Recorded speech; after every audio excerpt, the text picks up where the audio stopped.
नमस्कार दोस्तों, मेरे इस यूट्यूब चैनल में आप सभी का स्वागत है। दोस्तों, आज अपने इस वीडियो में सुनाएंगे देवशयनी एकादशी की व्रत कथा एवं महत्व के बारे में।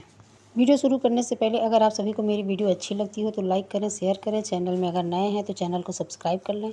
साथ में बेल आइकन भी प्रेस कर दें जिससे मेरी वीडियो की नई नोटिफिकेशन आप सभी तक सबसे पहले पहुँचे। चलिए वीडियो शुरू करते हैं।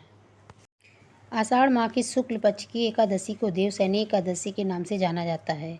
इसे हरिशयनी एकादशी या विष्णुशयनी एकादशी भी कहा जाता है।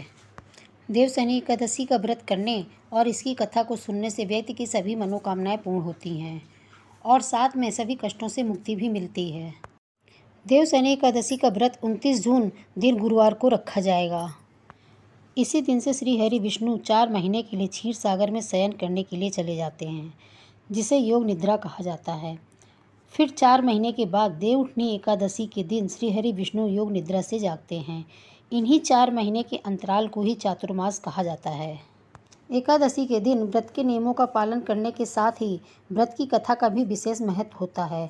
ऐसी मान्यता है कि देवशयनी एकादशी का पाठ करने या सुनने से सभी मनोकामनाएं पूरी होती हैं और साथ में भगवान श्री हरि विष्णु का आशीर्वाद भी प्राप्त होता है। देवशयनी एकादशी व्रत कथा का वर्णन स्वयं भगवान श्री कृष्ण ने किया है। शास्त्रों के अनुसार भगवान श्री कृष्ण ने धर्मराज युधिष्ठिर को सुनाया था। पौराणिक कथा के अनुसार मानधाता नाम का एक चक्रवर्ती राजा राज्य करता था। राजा के राज्य में समस्त प्रजा सुखी थी। उनके राज्य में 3 साल तक वर्षा न होने के कारण अकाल पड़ गया था। अकाल पड़ने से राजा अत्यंत दुखी हो गया क्योंकि उसकी प्रजा बहुत दुखी थी। एक दिन प्रजा राजा के पास जाकर कहने लगी कि हे राजन, समस्त विश्व की सृष्टि का कारण वर्षा है। वर्षा के अभाव के कारण ही अकाल पड़ गया है और अकाल के कारण प्रजा मर रही है। आप ऐसा कोई उपाय करें जिससे कि प्रजा का कष्ट दूर हो जाए। तब राजा ने कहा कि मैं तुम लोगों का दुख समझता हूँ। राजा अपने सैनिकों के साथ जंगल की ओर चल दिए। राजा जंगल में कई दिनों तक भटकता रहा। फिर एक दिन अंगिरा ऋषि के आश्रम में जा पहुँचे। राजा को अत्यंत दुखी और व्याकुल देखकर अंगिरा ऋषि ने उन्हें उनकी व्याकुलता का कारण पूछा। राजा ने अपनी और अपनी प्रजा की सारी परेशानियों को बताया। राजा ने ऋषि को बताया कि उसके राज्य में अचानक अकाल पड़ गया है। राजा ने ऋषि से निवेदन किया कि हे ऋषिवर, आप मुझे कोई ऐसा उपाय बताइए जिससे कि मेरे राज्य में सब सुख समृद्धि वापस फिर लौट आए। ऋषि ने राजा की सारी परेशानियों को ध्यानपूर्वक सुना और कहा कि जिस प्रकार हम सब ब्रह्मदेव की उपासना करते हैं, लेकिन कलयुग में वेद पढ़ने और तपस्या करने का अधिकार केवल ब्राह्मणों को है, लेकिन आपके राज्य में एक सूत तपस्या कर रहा है। आपके राज्य में अकाल की दशा उसी के कारण से है।